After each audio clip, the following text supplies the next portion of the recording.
Maryam, you're the president. What would you do?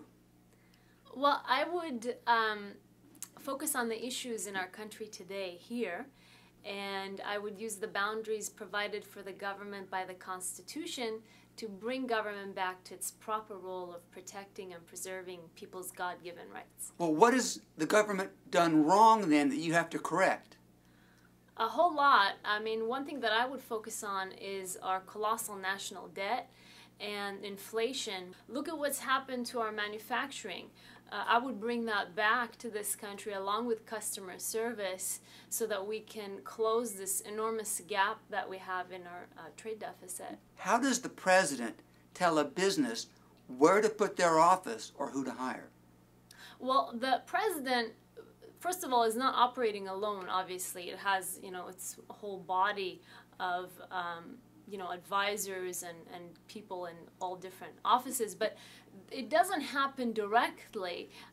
Even in fascist countries, it never happened directly. It's the most, how do you say, it's the most,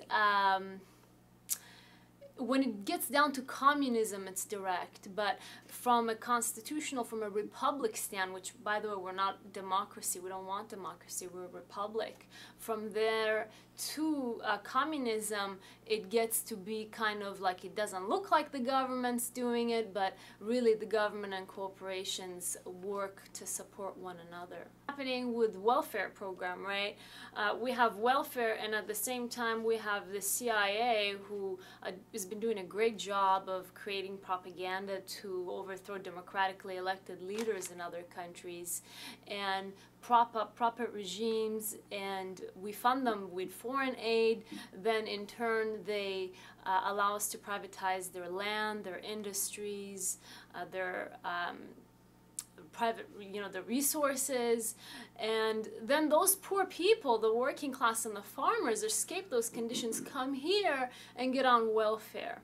So, I mean, the theories are all nice, but really when you think about it, welfare is not well nor fair. The government can't give anything to anyone without first taking it from someone else. How do you communicate complex ideas to people who don't want to listen? Well, openness is one thing that needs to come from within, and hopefully we can inspire people to be more open, and that's really, I think that's the job of everybody, not just the president. Leadership. Yes. Maryam, tell me about the importance of the Constitution. Well, the Constitution is a boundary that keeps government in place. In other words, we can't be in unconstitutional wars, this activity of policing the world and our country. We can't be having all these bases all over the place.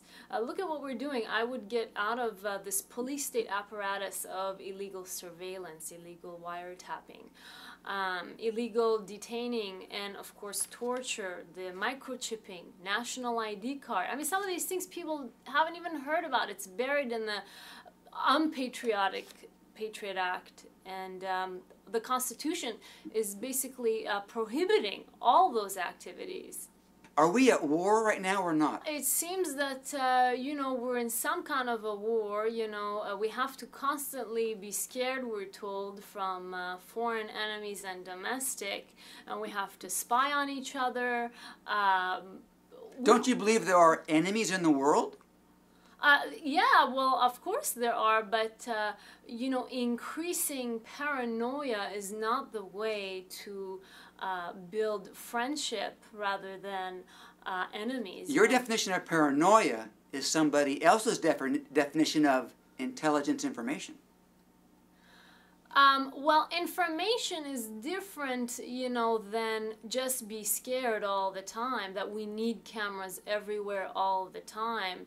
I couldn't even go on a taxi cab in London and not have signage saying that there's cameras all over. I mean, what are we going to do next? Have cameras in bathrooms because it's not safe for us to do our private business? Well, how far are we going to go? Well, as the president, how are you going to defend our shores? Well, I would, bring back the National Guard and We've exported really our defense to police the world, and it's a very good question because we actually are in a vulnerable state because of it at home. We're defending the borders of Iraq, but we're not defending the borders here. So we don't know if a terrorist is going to come through the border. So I think we do really need to focus back on the United States. I think I would tend to agree with you, Maryam. Thank you for being on the show. We've really enjoyed hearing what you had to say. Thank you.